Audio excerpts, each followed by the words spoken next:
وتعالى في كلامه المجيد. أعوذ بالله من الشيطان الرجيم. بسم الله الرحمن الرحيم. يا أيها الذين آمنوا كلوا من طيبات ما رزقناكم واشكروا لله إن كنتم إياه تعبدون. إنما حرم عليكم الميتة والدم ولحم الخنزير وما أهل به لغير الله فمن اضطر غير باغ ولا عاد فلا إثم عليه ان اللہ غفور رحیم. اللہ تبارک و تعالی نے کلام مقدس کی ان آیات مبارکہ میں جو سورۃ البقرہ کی آیات ہیں ارشاد فرمایا کہ اے ایمان والو پاکیزہ چیزوں سے کھاؤ جو میں نے تم کو رزق دیا ہے اور اللہ کا شکر کرو اگر ہو تم صحیح معنی میں اس کی عبادت کرنے والے. اصل میں پچھلی آیات میں اللہ تبارک و تعالی نے کافروں کی اس بری رسم کا ذکر فرمایا تھا کہ وہ ایسی چیزیں جن کو اللہ تبارک و تعالی نے حلال قرار دیا ہے وہ اپنے اوپر حرام کر دیتے. اسی طرح ان آیات میں یہ بھی ذکر جو چیزیں اللہ نے حرام قرار دی ہیں ان کو وہ اپنے اوپر حلال کر دیتے ہیں. کیونکہ مشرکین میں ایک بری عادت تھی کہ جو چیزیں میرے اللہ نے حرام کی کہ مردار جانور مر گیا حرام ہے وہ کہتے تھے نہیں حلال ہے کھا لیتے. اسی طرح اللہ تبارک و تعالی نے جو چیز غیر اللہ کے نام پہ ذبح ہو وہ حرام ہے وہ کہتے حلال ہے. اس ضمن میں اللہ نے مسلمانوں کو اور مومنوں کو یہ ہدایات دی کہ بھی تم اللہ کی نعمتوں سے کھاؤ لیکن دو چیزوں کا خیال کرو کہ اگر ایک چیز ایسی ہے جو ذبح کر کے کھائی جاتی ہے تو وہ حلال ہو اور شرعی طور پہ باقاعدہ ذبح شدہ ہو، اور دوسرا یہ ہے کہ وہ پاکیزہ بھی ہو، غصب کا مال نہ ہو، ڈاکے کا نہ ہو، چوری کا نہ ہو، چھینا ہوا نہ ہو. اور جو اللہ نے نعمتیں دی ہیں تم اپنی طرف سے کسی چیز کو حلال و حرام نہ کرو کہ یہ ہم پر حرام ہے اور یہ حلال ہے اور یہ حرام ہے یہ حلال ہے. تحلیل اور تحریم کا مالک جو ہے صرف اللہ ہے، کیونکہ یہ حق صرف اسی ذات کو پہنچتا ہے جو پیدا کرنے والا ہے، جو مالک ہے، جو خالق ہے. جو خود مخلوق ہے اس کو کیا حق حاصل ہے کہ وہ اپنی طرف سے فیصلے کرتا پھرے کہ مجھ پر یہ حلال ہے اور یہ حرام ہے. تو ایک تو ان آیات میں یہ حکم دیا، اور دوسرا اس میں ایک نفی یہ بھی کر دی گئی کہ اللہ کی پاکیزہ چیزوں کا استعمال کرنا جو ہے یہ بھی اللہ تبارک و تعالیٰ کا حکم ہے. یہ تمہاری کوئی نیکی نہیں شمار ہوتی کہ تم پاکیزہ چیزوں سے بھی بچو اور حلال سے بھی بچو اور کہو جی کہ میں تو عبادت میں ترقی کر رہا ہوں لہذا میں تو یہ حلال چیزیں بھی نہیں کھاؤں گا. جیسے پہلے زمانے میں راہب تھے اور اس دور میں جیسے بعض ہندو میں ہوتے ہیں ان کے پنڈت، اور اسی طرح بعض جاہل مسلمانوں میں جاہل لوگ بھی ہوتے ہیں جو اپنی پیری اور اس بزرگی کو یہ سمجھتے ہیں کہ بزرگی اسی کا نام ہے اچھا نہ کھانے کا، اچھا نہ پینے کا، اچھا نہ پہننے کا، ہمیشہ میلے کچیلے کپڑوں میں الگ. یہ چیزیں اسلام کے خلاف ہیں. اسلام تو طہارت کا بھی حکم دیتا ہے اور نظافت کا بھی حکم دیتا ہے. طہارت کا معنی ہوتا ہے پاکیزگی، یعنی اسلام نے ہمیں طہارت کا بھی حکم دیا کہ استنجا کرو، وضو کرو، غسل کرو، یہ طہارت کے مسائل. اور نظافت کا کیا معنی ہوتا ہے کہ صاف ستھرے رہو، کسی دوسرے کی تکلیف کا باعث نہ بنو. صرف طہارت بھی کافی نہیں، اسلام ساتھ نظافت کا بھی حکم دیتا ہے.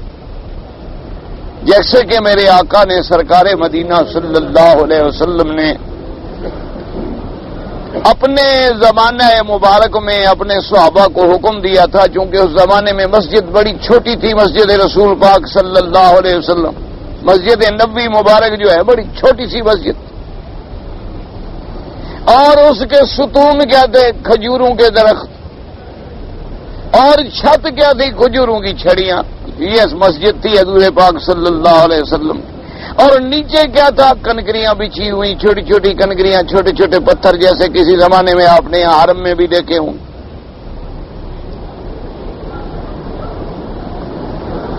تو اب لوگ جو تھے جب آتے ہیں تو موٹے کپڑے پہننے والے لوگ تھے، کوئی اتنی بڑی عمارت کا دور نہیں تھا.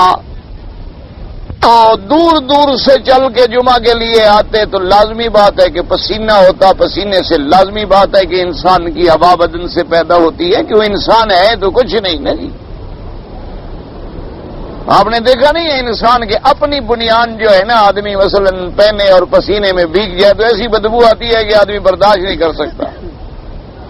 آدمی کیا ہے؟ یہ تو اللہ نے بس اس کو ایک شرف دیا ہے، ایک عزت دی ہے.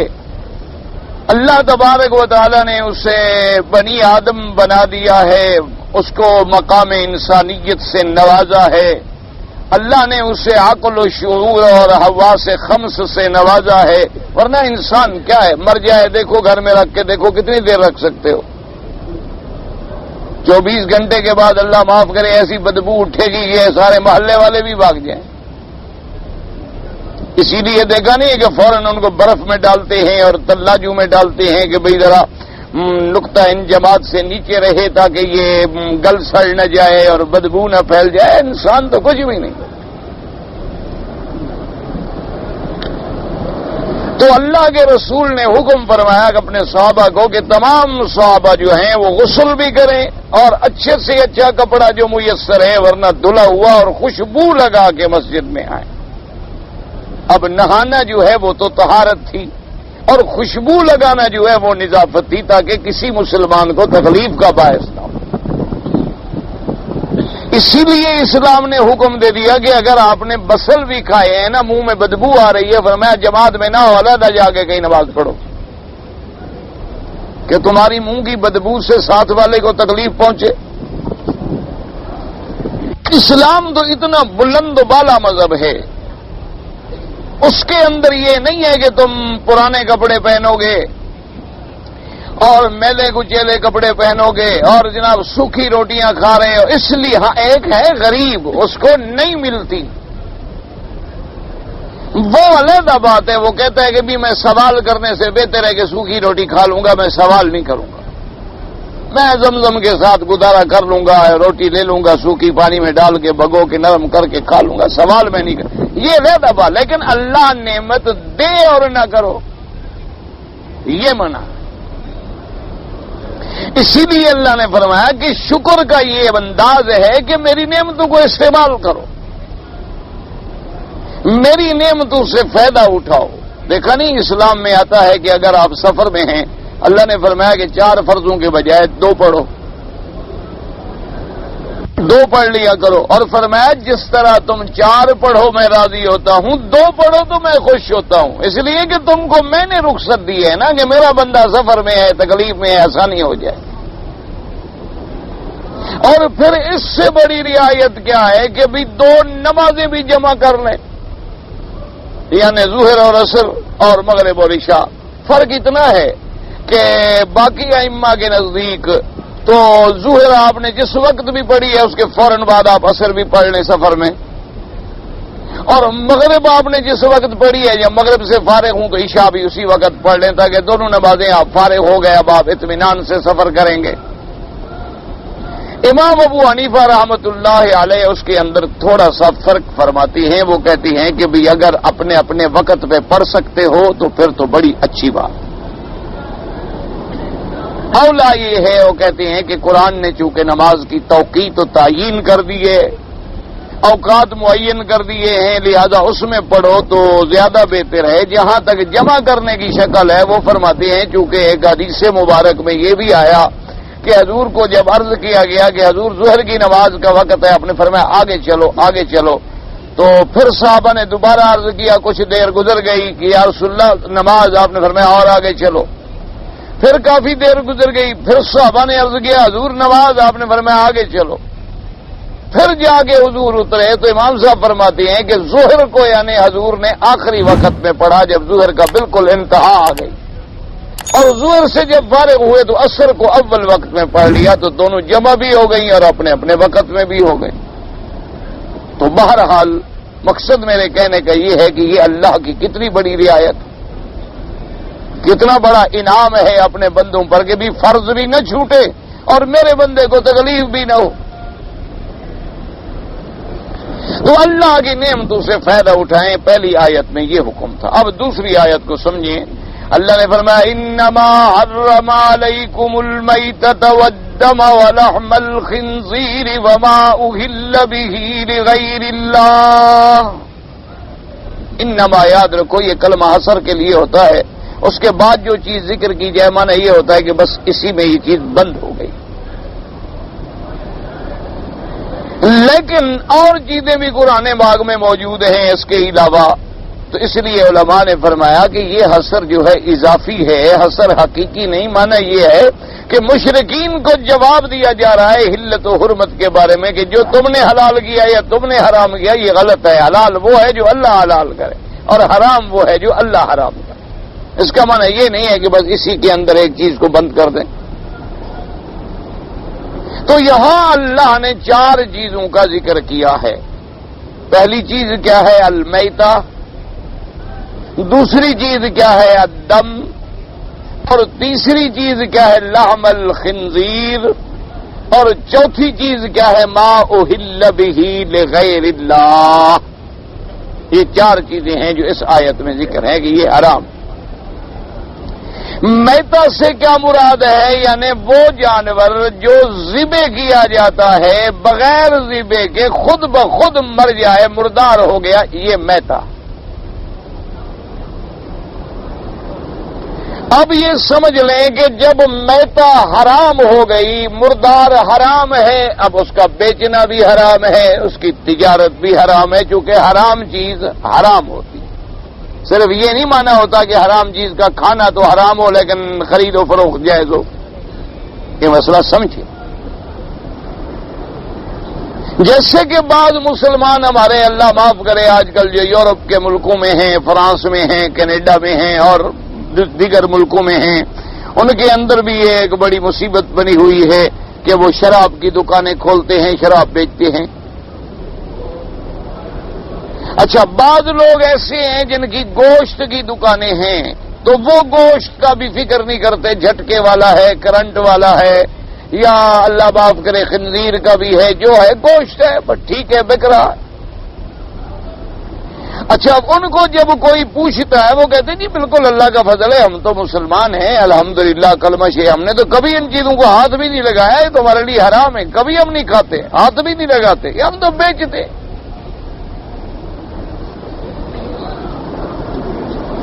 تو جی یہ کاروبار ہے، ہم بیچتے ہیں، کھاتے نہیں ہیں۔ تو یہ یاد رکھو جیسے کھانا حرام ہے ایسے بیچنا بھی حرام۔ صحیح حدیث سے مبارک میں موجود ہے کہ حضور صلی اللہ علیہ وسلم کے زمانے میں جب شراب حرام ہو گئی تو ایک صحابی حاضر ہوئے، انہوں نے کہا کہ یا رسول اللہ صلی اللہ علیہ وسلم، میرے پاس یتیم بچے ہیں اور ان کا میرے پاس مال ہے، پیسہ ہے، اور شراب حرام تھی نہیں، تو میں نے ان یتیم لوگوں کے پیسوں سے جا کے شراب خریدی کہ بیچوں گا، اور مدینے میں پہنچا تو اطلاع مل گئی کہ شراب اللہ نے حرام کر دی ہے۔ اب میرا تو ان یتیموں کا سارا مال جو ہے وہ اسی شراب میں ڈوب گیا ہے، تو اب آپ مجھے حکم فرمائیں میں کیا کروں؟ مسلمانوں کے لیے اگر شراب حرام ہے تو کیا میں اس کو کسی دوسرے ملک میں لے جاؤں اور کافروں کو بیچ دوں تاکہ ان یتیموں کا مال جو ہے وہ تو نہ ڈوب جائے؟ حضور صلی اللہ علیہ وسلم نے فرمایا کہ میرے صحابی، ثمن الحرام حرام، حرام چیز کا بیچنا بھی حرام ہوتا ہے۔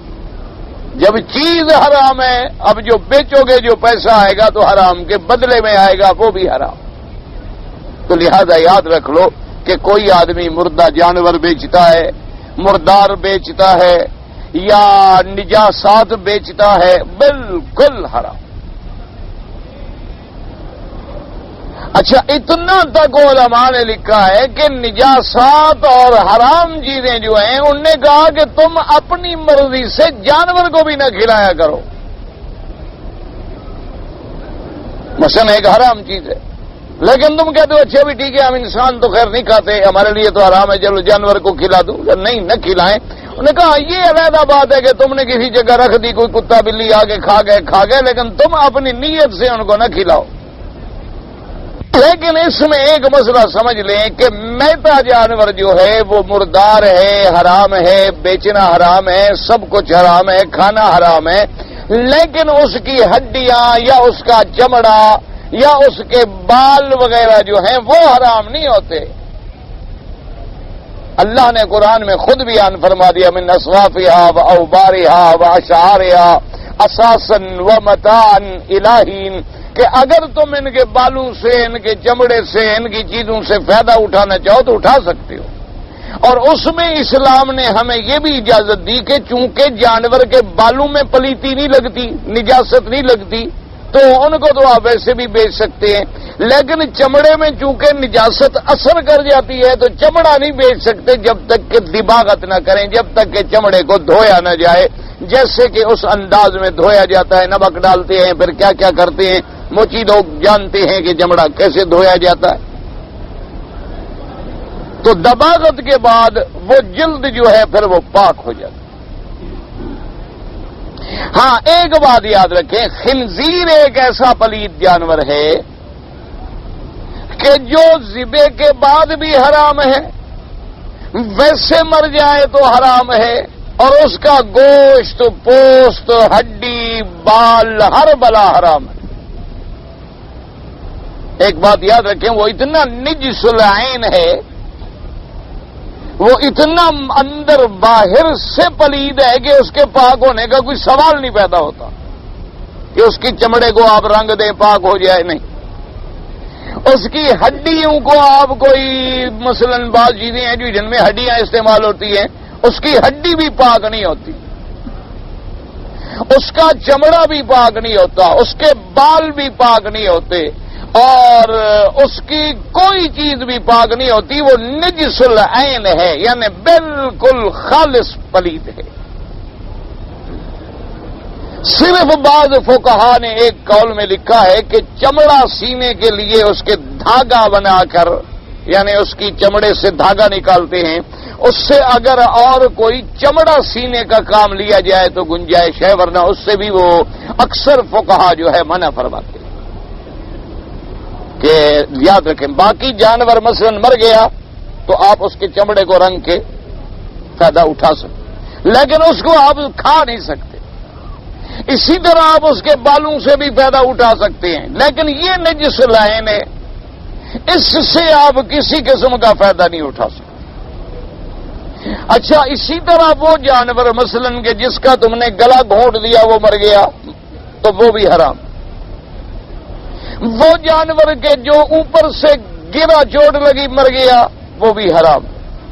وہ جانور، اس کو کسی جانور نے ایسے کچھ جگہ پہ آگے سینگ مارا کہ وہ مر گیا، تم ذبح نہیں کر سکے، وہ بھی حرام. اسی طرح وہ جانور مثلا آپ کا بکری تھی، کوئی بھیڑیا آگے پڑ گیا اور اس نے اس کا آگے خون پی لیا، کاٹ دیا، مار گیا، کھا گیا، وہ بھی حرام ہے. ہاں، اگر بھیڑیے نے پکڑ لیا تھا اور تم پہنچ گئے، بھیڑیا چھوڑ کے بھاگ گیا، جانور زندہ تھا، تم نے ذبح کر لیا تو اب وہ حلال ہو گیا. سمجھ آ گئی بات؟ لہٰذا چونکہ حلال و حرام کے مسئلے ہیں، ان کو پوری طرح سمجھنے کی کوشش کریں. اور ذبح کرنے کے لیے بھی یہ شرط ہوتی ہے کہ اللہ نے جو اس کی عروق بنائی ہیں، 4 رگیں ہیں، ان کا کٹنا ضروری ہے. باقی افضل یہ ہوتا ہے کہ بالکل گردن جو ہے وہ علیحدہ نہ ہو جائے، لیکن اگر علیحدہ ہو جائے پھر بھی حلال ہو جاتا ہے. اچھا، اگر آپ نے اس کو ذبح نہیں کیا، مازکی تم میں وہ نہیں آیا اور اس کو تم نے کرنٹ دے کے مار دیا تب بھی حرام. اگر تم نے اس کو مثلا جھٹکا کیا تب بھی حرام ہے. تو اس لیے یہ مردار جانور جو ہیں ان کی تفسیر میں یہ ساری باتیں آ گئی کہ اللہ تبارک و تعالی محفوظ رکھے ہر مسلمان کو اس کا کھانا جو ہے وہ حرام. اور یہ بات بھی یاد رکھ لیں کہ وہ پروردگار عالم جو ہم پہ اتنا بڑا مہربان ہے کہ ہمیں غسل کے مسئلے بھی سمجھاتے ہیں، ہمیں عورتوں کے حیض اور نفاس کے مسئلے بھی سمجھاتے ہیں. تو اگر کوئی جانور اس نے ہم پر حرام کیا ہے تو اس میں حکمتیں ہیں، کیونکہ یا تو وہ حرام چیز ہمارے جسم کو نقصان پہنچانے والی ہے، یا وہ حرام چیز جو ہے ہمارے روح کو نقصان پہنچانے والی ہے، یا جسمانی طور پہ مضر ہے یا روحانی طور پہ مضر ہے. اگر اس میں مضرت نہ ہوتی تو اللہ کیوں بلا وجہ اپنے بندوں پہ کسی چیز کو حرام کر دے؟ جو چیز بھی اللہ نے حرام کی ہے اس میں حکمت ہے. اب دیکھو نا جی، نکاح حلال ہے، زنا حرام. حالانکہ نکاح بھی تو ایک عورت اور مرد کی رضامندی کا معاملہ ہے نا، کہ بھی عورت راضی تھی، جاب قبول ہو گیا، نکاح ہو گیا. اور زنا میں بھی اللہ معاف کرے عورت راضی ہے، عاشق ہے، معشوق ہے، محبت ہے، پیار ہے، راضی ہے، یا نعوذ باللہ وہ پیشہ ور ہے پیسے لے کے تب بھی راضی ہے، تو راضی تو وہاں بھی ہے. بلکہ نعوذ باللہ وہ حرام کار تو اپنی بیویوں سے بھی زیادہ راضی ہوتی ہیں، کیونکہ اپنی بیویاں تو پھر بھی گھر میں جاؤ تو کوئی دکھ درد کے قصے لے بیٹھیں گی نا، آج بچے نے یہ کیا اور آج فلاں نے یہ کیا اور آج فلاں نے یہ کیا. لیکن وہ تو صرف خوش کرنا جانتی ہیں چونکہ پیسہ لے رہی ہیں. لیکن اللہ نے کہا وہ فاحشہ ہے، وہ حرام ہے اور یہ حلال ہے. تو وجہ کیا تھی؟ یاد رکھو کہ اگر تم اللہ معاف کرے بغیر نکاح کے زنا کرتے پھرو گے تو ایک تو یہ برائی آگے پھیلے گی اور پورے معاشرے کو گندا کر دے گی. اور دوسری بات یہ ہے کہ اگر کہیں تمہارا نطفہ قرار پکڑ گیا تو وہ اولاد بھی زنا کہلائے گی، محروم النسب ہوگی، کہ اس کا باپ ہی کوئی نہیں. دیکھا نہیں ہے کہ آج جو بڑے بڑے ملک ہیں نا، یہ آپ کے جتنے ترقی یافتہ ملک جو ہیں، اپنے آپ کو بڑے پڑھے لکھے سمجھنے والے، ان میں لاکھوں لڑکوں کی ایسی تعداد ہے جن کو اپنے ماں باپ کا پتہ ہی کوئی نہیں. کہیں کہ ہمارا باپ کون ہے، کیونکہ کوئی صحیح نکاح سے پیدا ہوئے ہوں تو کوئی بتاؤ. ایک دو نہیں، لاکھوں، ایک دو نہیں، لاکھوں کی تعداد میں ایسے بچے ہیں جن کو یہ پتہ ہی نہیں کہ ہمارا ماں باپ کون ہے. تو اللہ نے جو چیز بھی حرام کی ہے یاد رکھو اس کے اندر کوئی ہمارا ہی فائدہ ہے، ہمارا ہی بھلا ہے، ہمارا ہی اس کے اندر نفع ہے. ورنہ اللہ کو کیا ہے؟ اللہ کے لیے تو ساری مخلوق ہے، اسے کیا ضرورت تھی کہ یہ حلال ہے اور یہ حرام ہے؟ کہ بکری تو حلال ہے لیکن خنزیر حرام ہے، بکری تو حلال ہے لیکن بگیاڑ حرام ہے، یہ پرندہ تو حلال ہے اور یہ پرندہ حرام ہے. اللہ کو کیا ضرورت ہے اپنے بندوں کو روکنے کا؟ جو بلا ہے پکڑو کھا لو. اور دیکھیں جی، اللہ معاف کرے، اللہ معاف کرے، اللہ معاف کرے. اب تو دشمن بھی باتیں ماننے پہ آ گئے. اب دیکھو تم تازہ ابھی عذاب پڑھ رہے ہو نا کہ جو طاعون کا عذاب ہے، اللہ معاف کرے، یہ ایک وبا ہے، اللہ معاف فرما دے، اور یہ اللہ کا ایک عذاب ہے.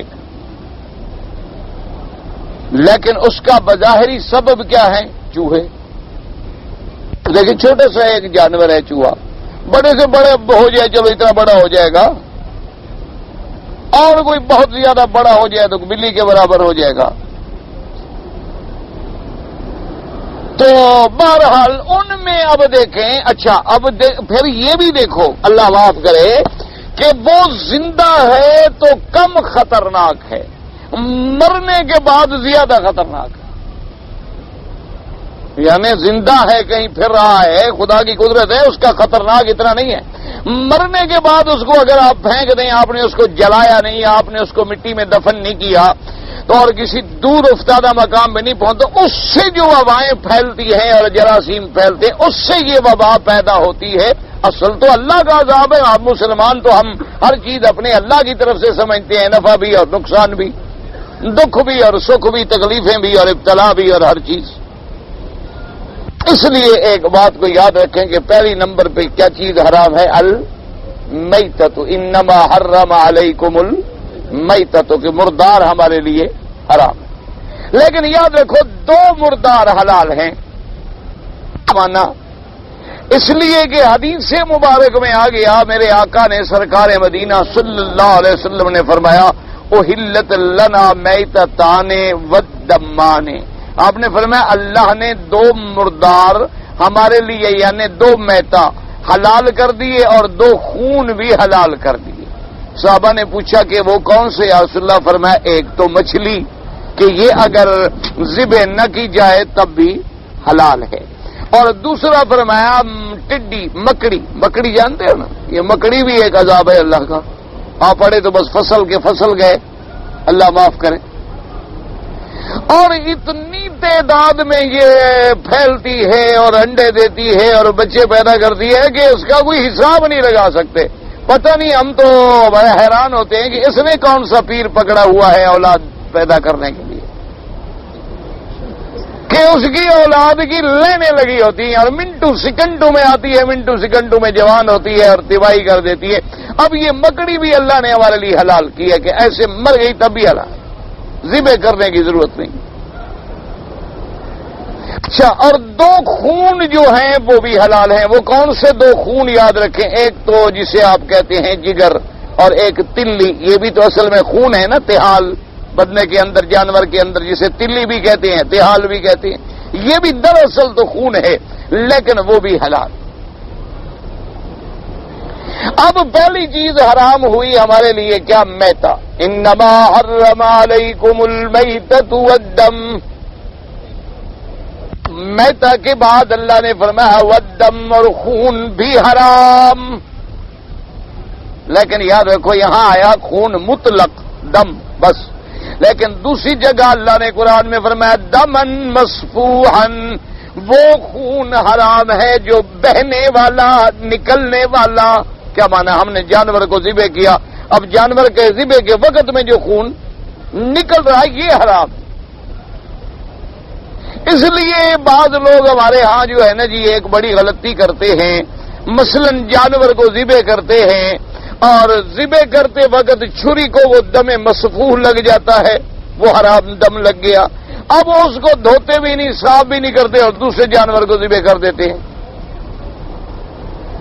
یہ عید وغیرہ، قربانی کی عید کا موقع ہو یا شادیوں کا موقع ہو نا جی، وہاں یہ غلطیاں عام ہوتی ہیں، جہاں 100 گائے ذبح کی جائے شادی میں، 200 دمبا ذبح کرو اور 200 بکرا ذبح کرو، یہ بڑے بڑے سرداروں کی جو شادیاں ہوتی ہیں نا، تو وہاں تو پھر 200 400 جانور ذبح ہوتا ہے۔ کیوں؟ ان کا اپنا تھوڑا ہوتا ہے کہ درد ہے ان کو، ہوتا تو غریبوں کا ہے نا جی، ہر غریب بیچارہ کوئی بکرا لا رہا ہے، کوئی دمبا لا رہا ہے، کوئی گائے لا رہا ہے، نہ لے آئے تو چوری کروا لی۔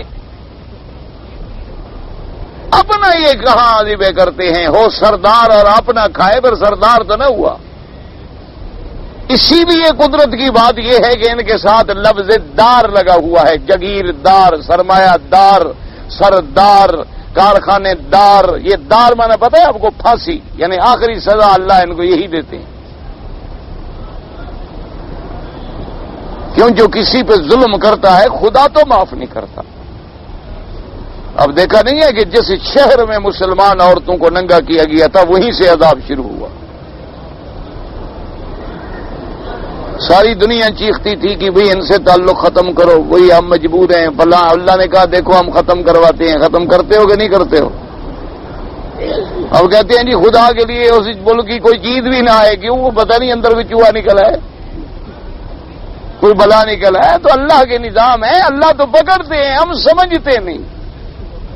ورنہ یاد رکھیں میرے نبی کا فرمان ہے ما نزل بلاء الا بذنب، کبھی اللہ عذاب نازل نہیں کرتے مگر تیرے گناہوں کی وجہ سے۔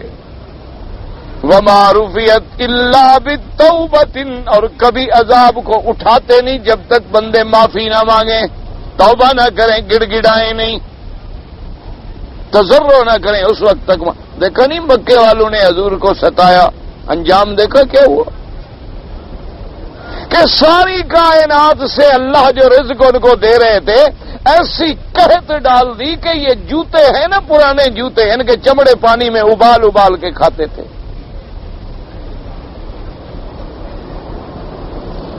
جوتے کے چمڑے، اور ابو سفیان جیسا سردار مجبور ہو کے مکے سے مدینے میں بھاگا اور حضور کی خدمت میں گیا کہ یا رسول اللہ صلی اللہ علیہ وسلم، ہم ٹھیک ہے کافر ہیں، مشرک ہیں، لیکن آپ کے رشتہ دار ہیں، مہربانی کرو، دعا کرو، ہم تو مر گئے، ہم تو برباد ہو گئے، آپ اتنی تو مہربانی کریں، چلو ہم کافر صحیح لیکن رشتہ داری تو ہے آخر۔ یعنی اللہ نے ایسا ان کو، اور وہ جو صحابہ کو تڑپایا کرتے تھے، پھر انجام دیکھا کیا ہوا؟ بدر میں کتے کی موت مارے گئے اور ٹکڑے ٹکڑے ہو کے رسیاں پاؤں میں ڈال کے گھسیٹ گھسیٹ کے کنووں میں ڈالا گیا۔ انجام تو پھر یہی ہوتا ہے، دیر سے ہو جائے سویر سے ہو جائے لیکن ہوتا تو ہے۔ دیکھا نہیں ہے کہ ہم گناہ کرتے ہیں، گھر میں بیماری آ گئی، جو سال میں کمایا تھا ختم، ہم سمجھتے نہیں، ہم کہتے ہیں جی ہاں بس ٹھیک ہے جی آ گئی ہوگی۔ گھر میں کوئی پریشانی آ گئی، مقدمہ بن گیا، گھر میں لڑائی ہو گئی، جھگڑے ہو گئے، فسادات ہو گئے، جو کچھ تھا ختم۔ اصل وہ ہمارے گناہوں کی سزا ہوتی ہے، ہم اس کو سمجھنے کی کوشش نہیں کرتے۔ اللہ تنبیہ کرتے ہیں، جگاتے ہیں، بندہ جاگ جائے، معافی مانگے۔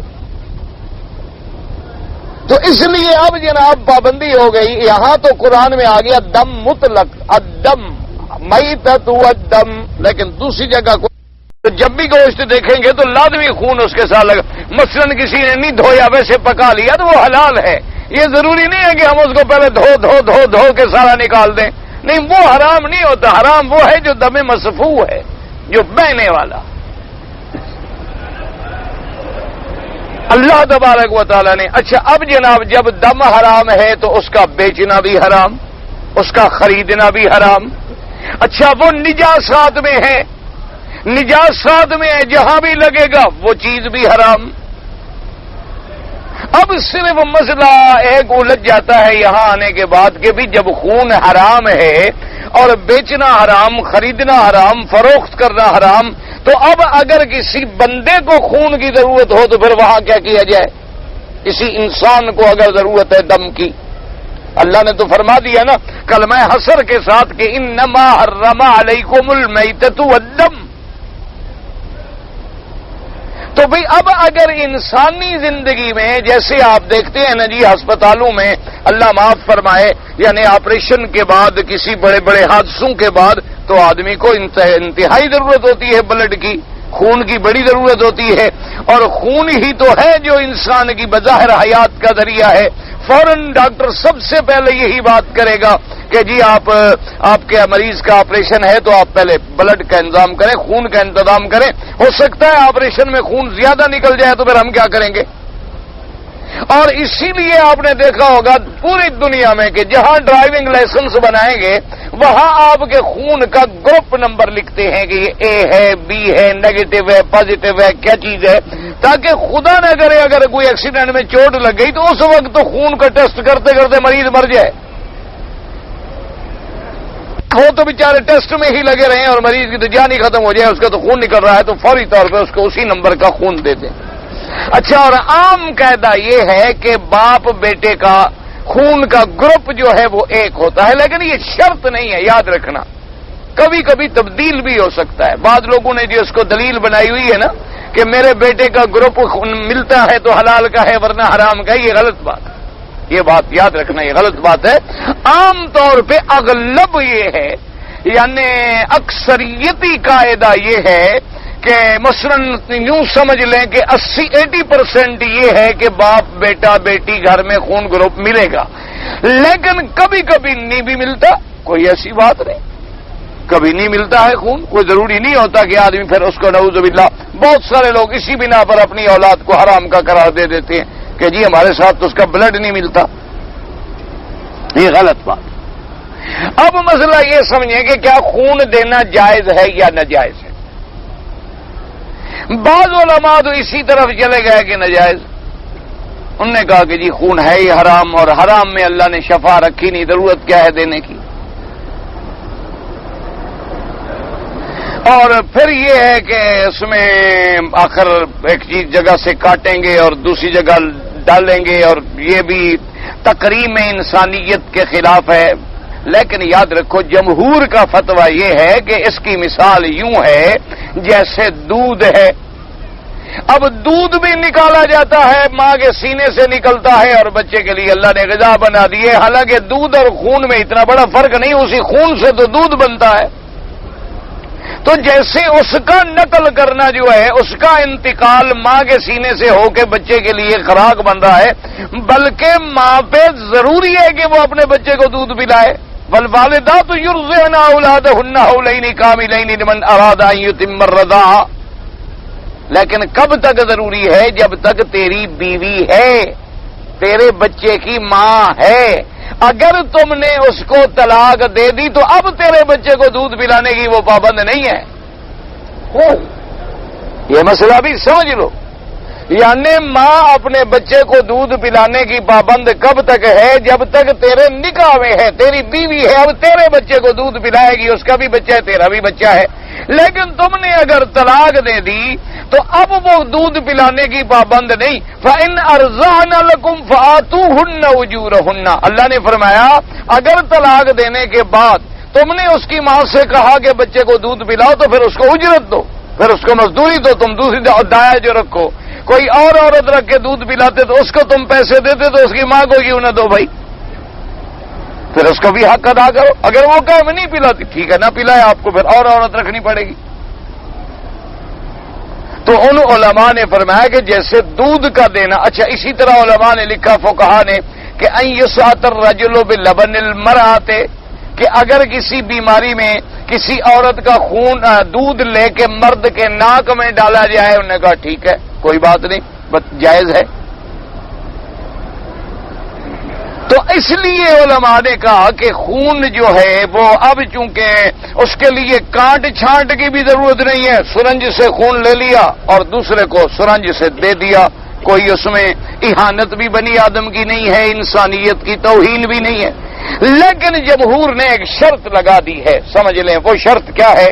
کہ اگر انسان کا علاج اس خون کے بغیر نہیں ہو سکتا تو پھر خون دینا جائز ہے. سمجھے مسئلہ؟ یعنی اگر کوئی حل نہیں ہمارے پاس، آدمی مر رہا ہے، ہم کیا کریں؟ تو بلڈ لازمی دینا ہے، تو اب آپ خون دے سکتے. اگر خون دینے کے بغیر علاج ممکن ہے، یعنی آدمی کے پاس اتنا ڈاکٹر سمجھتا ہے کہ بھی میں اسے کیپسول دے کے، طاقت کی دوائیں دے کے، اس کو میں خون پیدا کرنے والی غذائیں دے کے 15 دن 20 دن میں اس کی ریکوری کر لوں گا، تو پھر خون نہ دے. یعنی بغیر کسی ضرورت کے خون نہ دیا جائے، نہ لیا جائے.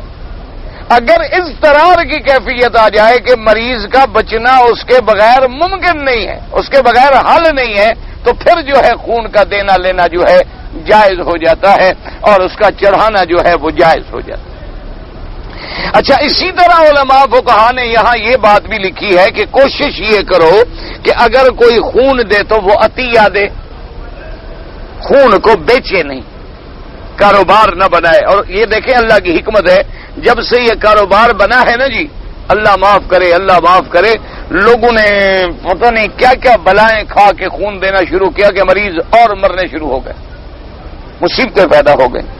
اور دوسری یہ بھی کوشش کریں کہ بھئی آدمی کافر کا، حرام کھانے والوں کا خون نہ لے.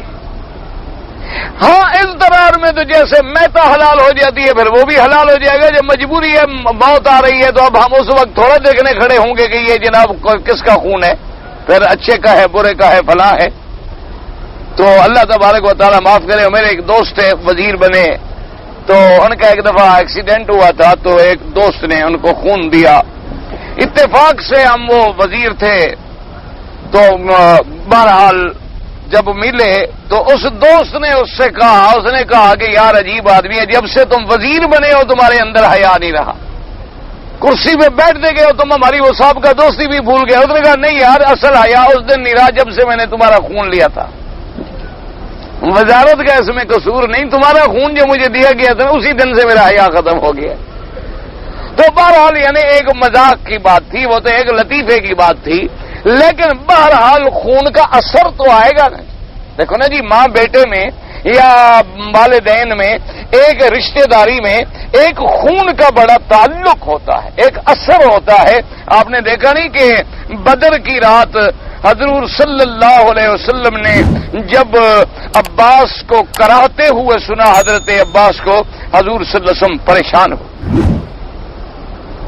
حضور صلی اللہ علیہ وسلم نے آ کر اپنے صحابہ کو بلایا، فرمایا کہ کیا بات ہے، میں آواز سن رہا ہوں چیخنے کی، رونے کی، کرانے کی. انہوں نے کہا جی کہ وہ ہم نے رسیاں باندھی ہوئی ہیں نا مجرموں کو، جو تو بڑی کھینچ کے باندھی ہوئی ہیں، تکلیف ہو رہی ہے. آپ نے فرمایا کہ ڈھیلی کر دو، لیکن سب کی اب ڈھیلی کر دو، صرف عباس کی نہیں، اب رعایت دینی ہے تو پھر سب کو دو. یہ تو نہیں کہ میرے رشتہ دار کو تو رعایت ملے اور باقیوں کو نہ ملے. فرمایا سب کی رسیاں ڈھیلی کر دو. تو اب دیکھیں کہ ایک قرابت کا جو اثر تھا اس نے اثر تو کیا نا،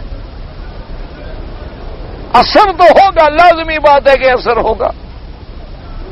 یہ طبیعت ہے، فطرت انسانیت کے تقاضے ہیں. لہذا آدمی کوشش کرے کہ خون کا کاروبار نہ کرے، دم مسفوح کو حرام سمجھے، اور اس کے بعد حالت اضطرار میں اگر خون لینا پڑے تو لے، بغیر اضطرار کے نہیں. اچھا، اضطرار کا معنی یہ نہیں ہوتا کہ تم کو یار میں بڑا کمزور لگتا ہوں ذرا ایک دو بوتلیں چڑھا لوں، یہ اضطرار نہیں ہوتا. اضطرار کا معنی ہوتا ہے جب ایک طبیب حاذق، ایک قابل ڈاکٹر اور مسلمان ڈاکٹر یہ فیصلہ کرے کہ اب یہ زندہ نہیں بچے گا اگر ہم نے اس کو بلڈ نہ دیا، تو پھر وہاں خون دینا جائز ہوگا.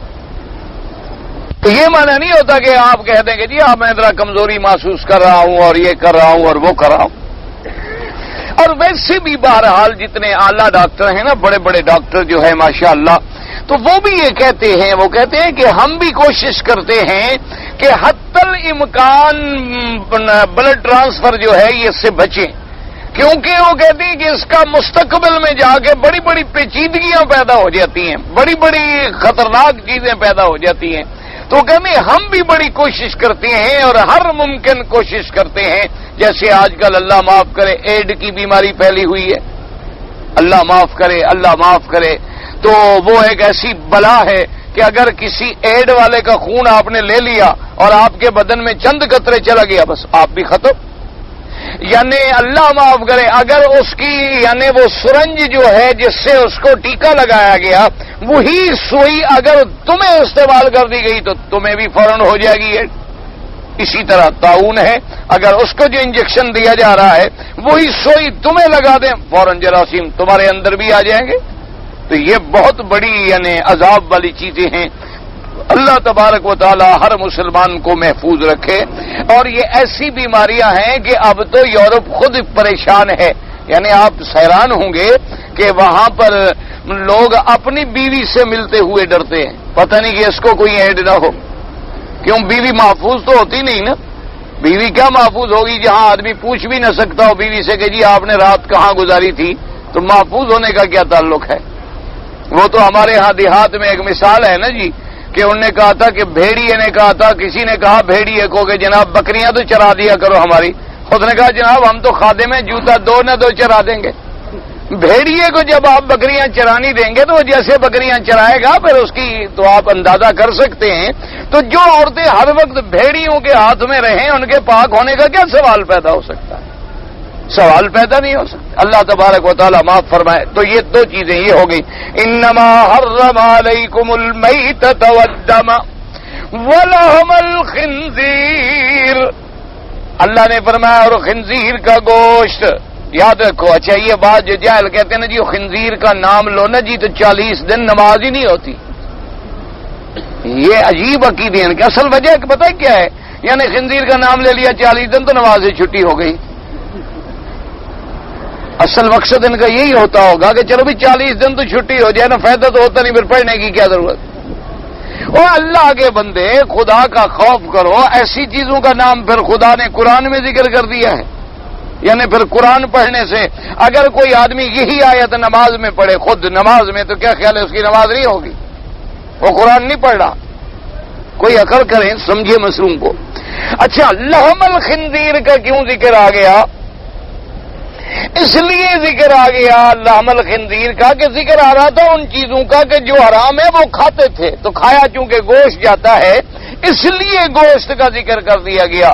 نہ کہ جیسے بعض لوگوں نے جو نئے نئے منکرین اسلام پیدا ہوئے ہیں، اللہ تبارک و تعالی معاف کرے، انہوں نے کہا کہ نہیں جناب، خنزیر کا گوشت تو حرام ہے، لیکن جیسے اس کی ہڈی ہے یا بال ہیں یا اس کے اور چیزیں ہیں، چربی وربی ہے، اس کا تو کوئی حرج نہیں، کیونکہ اللہ نے تو لحم الخنزیر کو حرام کیا ہے اور چیزوں کو تو حرام نہیں کیا۔ تو اس لیے اللہ معاف کرے، آپ نے دیکھا ہوگا کہ آج کل جتنے شیونگ برش ہیں نا، جن سے یہ داڑھی صاف کرنے سے پہلے کریم بریم لگاتے ہیں، تو سب سے قیمتی برش جو ہے وہ خنزیر کے بالوں کا ہوتا ہے، سب سے مہنگا جو ہے، بڑے آدمی وہی استعمال کرتے ہیں۔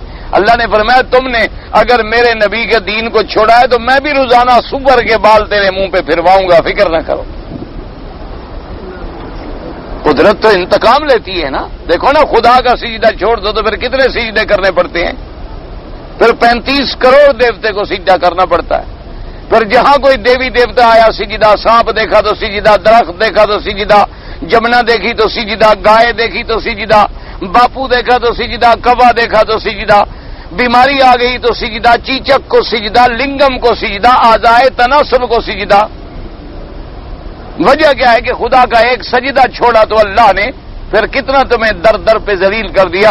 اسی طرح اللہ نے کہا کہ میں نے جب کہا یہ حرام ہے اور میرے نبی نے فرما دیا کہ لام الخنزیر سے مراد صرف لام نہیں بلکہ کھال، چمڑا، ہڈی، جب میرے نبی پاک نے اس کی تفسیر بیان کر دی تو تم کون ہو اعتراض کرنے والے؟ قرآن میں نے نبی پہ اتارا تھا، میں نے انہیں پڑھایا تھا، تم تو ان سے زیادہ جاننے والے نہیں ہو۔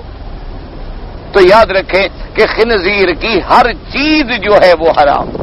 اچھا، اور یہ جتنے بڑے بڑے جادوگر ہوتے ہیں نا جی، اللہ پاک معاف کرے، اکثر تو جادو زیادہ تر جو ہوتا ہے یہودیوں میں ہوتا ہے، اور ان کے بعد دوسرے نمبر پہ ہندوؤں میں ہوتا ہے، اور تیسرے نمبر پہ یہ ہمارے ملنگ جو ہے نا یہ بھی بڑے ہوتے ہیں، اور بنگال کے لوگ جو ہیں وہ بھی اس مصیبت میں بڑے گرفتار ہیں۔ دعا کریں اللہ ان کو بھی محفوظ فرمائے، اللہ تبارک و تعالی ان کو بچائے۔ تو یہ جو جادوگر لوگ ہیں نا یہ اپنے پاس ہمیشہ خنزیر کی ہڈی رکھتے ہیں، خنزیر کی ہڈی جو ہے نا وہ لازماً جیب میں رکھ لیں گے، کسی جگہ رکھ لیں گے، کیونکہ وعدہ یہ ہے کہ سحر کا تعلق ہے شیطان سے، اور شیطان جتنا آدمی پلید ہوتا ہے زیادہ دوستی بناتا ہے، تو سب سے پلید چیز چونکہ خنزیر کی ہڈی ہے وہ اپنے ساتھ رکھتے ہیں تاکہ شیطان کی یاری پکی ہو جائے۔ اس لیے ساحروں کے پاس یہ چیز ہوتی ہے، چونکہ اس سے بڑی حرام چیز دنیا میں جو کوئی نہیں۔ اچھا، اسی طرح یاد رکھو جو چیزیں مثلا خنزیر کی چربی سے بنتی ہیں، جیسے صابن ہیں، بعض کمپنیوں کے صابن ہیں جن میں باقاعدہ، یعنی اس میں ایک بات یاد رکھو، فتویٰ یہ ہے کہ اگر خیال ہے کہ اس میں جی چربی ہوگی تو پھر تو استعمال کرنا جائز ہے، لیکن یقین ہے کہ ہوتی ہے تو پھر سب کے نزدیک حرام ہے۔ جیسے بعض کمپنیوں نے باقاعدہ لکھ دیا کہ اس کے اندر خنزیر کی چربی ہوتی ہے۔ اچھا، اسی طرح جتنے یہ آپ کے ہوتے ہیں نا پنیر، جنہیں آپ جبنا کہتے ہیں، بڑے آدمی چیز کہتے ہیں، تو ان کے اندر بھی دو چیز، ایک ہوتا ہے انزائم، معدے کے انزائم، عربی میں کہتے ہیں انفہا، وہ ڈالنے سے بنتا ہے، تو جس میں خنزیر کے انزائم ڈالے جائیں وہ جبنا بھی حرام ہے، وہ یعنی چیز کا استعمال کرنا بھی حرام ہے۔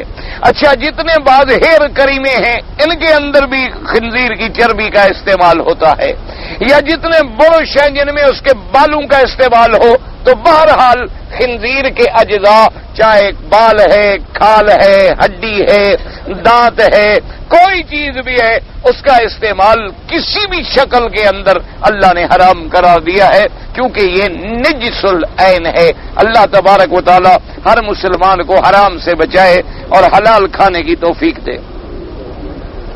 اگر میں قرآن پاک پڑھتا رہتا ہوں اور اپنی والدہ کے لیے ثواب بخشوں، بالکل انشاءاللہ۔ دیکھو جی، اگر ہماری تلاوت کا اور دعاؤں کا مردے کو ثواب نہ ہو تو پھر تو جنازے کی دعا کا کیا فائدہ ہوا، پھر تو یہ فلسفہ ہی ختم ہو جائے۔ بھئی ہم نے جو مرنے کے بعد ان پہ جنازہ پڑھتے ہیں، دعائیں کرتے ہیں، تو ہماری دعا کا اس کو کوئی فائدہ ہوتا ہے؟ اگر فائدہ نہ ہوتا تو پھر ہمیں حضور یہ دعائیں جنازہ کی تعلیم ہی نہ دیتے۔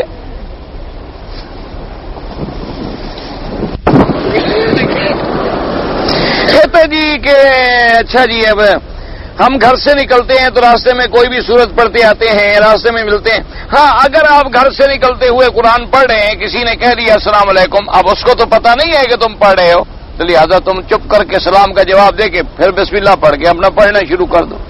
آپ جی کرسی پہ بیٹھ کے تقریر کریں، بھئی حج کے موسم میں کرسی پہ تقریر ہوتی ہے، وہ تقریر ہوتی ہے.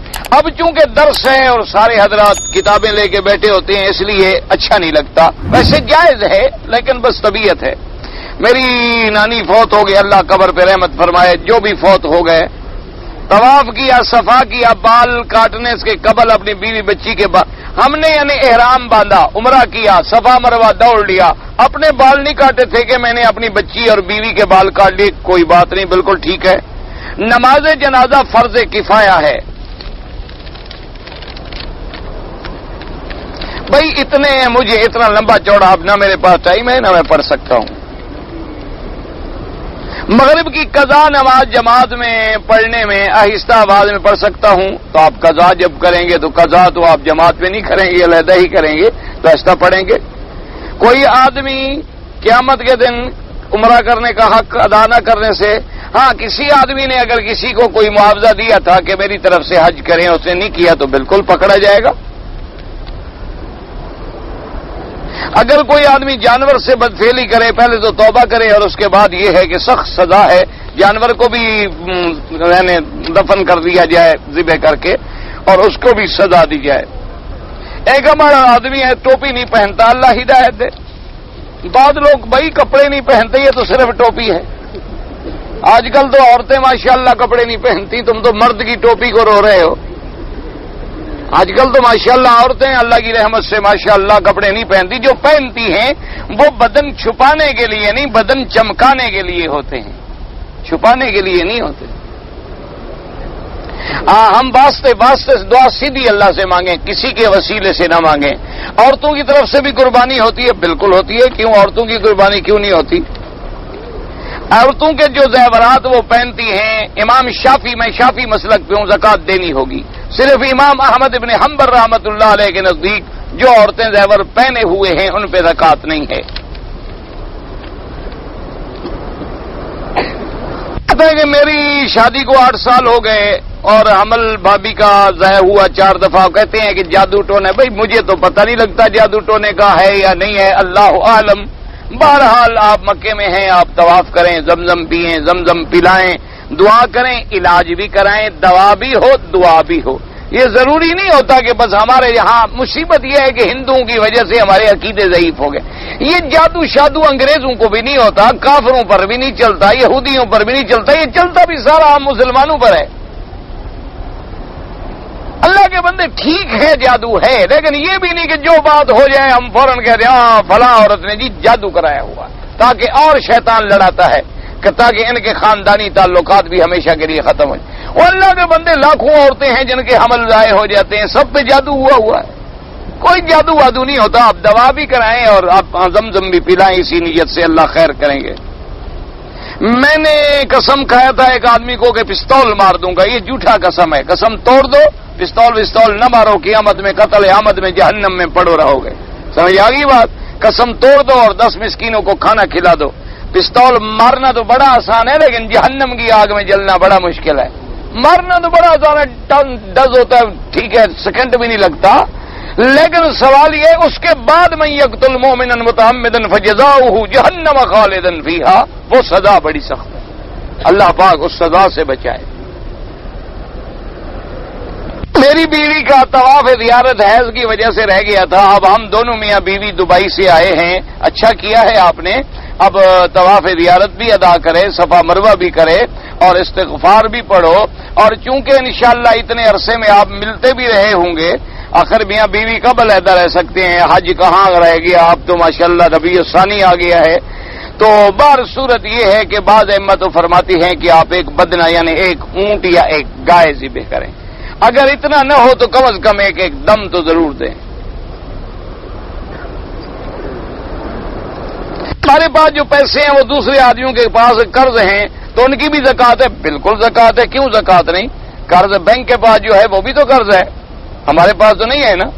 تو اس لیے یاد رکھو جو قرضہ یقینی ہے زکوٰۃ دیتے رہیں. اور جس قرضے کے ملنے کی امید نہیں ہے جب تک نہ ملے نہ دو، جب مل جائے تو پھر 7 سالوں کی زکوٰۃ ادا کر دینا. سمجھ آ گئی نا؟ قرضے کا فرق ہے. ایک قرضہ یقینی ہوتا ہے کہ قرضہ ہے لیکن مجھے ملے گا، اور ایک قرض ایسا ہے جس کا ملنا یقینی نہیں ہے، پتہ نہیں کہ بھئی دے گا یا نہیں دے گا. خاص طور پہ خیال کیا کرو یہ جی ہاں ہمارے جو زیادہ یہاں رہنے والے ہیں نا، صوفی بنے ہوئے ہیں، لمبی لمبی رکعتیں پڑھنے والے، ان سے بچا کرو. یہ تو بالکل قرض دیتے ہی نہیں واپس.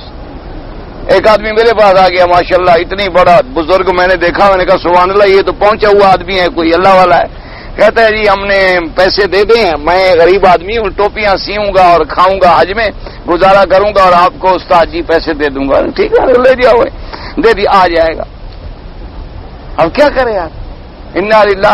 اچھا میں نے نام بھی نہیں پوچھا، کیا پوچھنا تھا بھئی تمہارا نام کیا ضرورت تھی؟ ایک آدمی بیٹھتا ہے، سال سے قرآن پڑھتا ہے، سبق پڑھتا ہے، درس میں بیٹھتا ہے ماشاءاللہ، اور روزانہ طواف میں ہے، حرم میں ہے، اس سے کوئی شبہ کر سکتا ہے؟ میں نے کہا اب اس سے نام جو پوچھوں تو کیا فائدہ بھئی. اور میں کہا ٹھیک ہے بھی لے جاؤ. ایک اس کے بعد اس لیے ہمارے ایک دوست کہتے تھے کہ غریب دوست ہو اور امیر دوست ہو تو آزمانے کا ایک طریقہ ہے.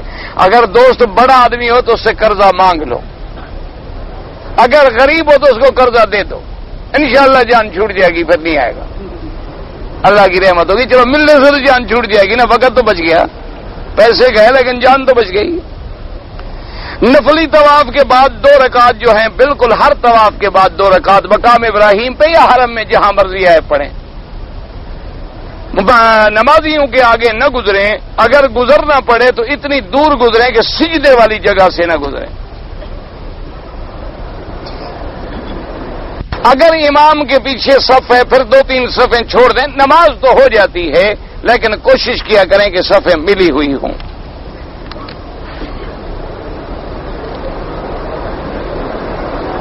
میں نے 3 عمرے کیے، بال کٹواتا رہا، لیکن 4تھا عمرہ کیا تو میں نے بال نہیں کٹوائے اور کپڑے پہن لیے، احرام کھول دیا. تو اب آپ بال بھی کٹوائیں اور ایک دم بھی ادا کریں. بال ہوں یا نہ ہوں اس طرح پھروانا ہوگا.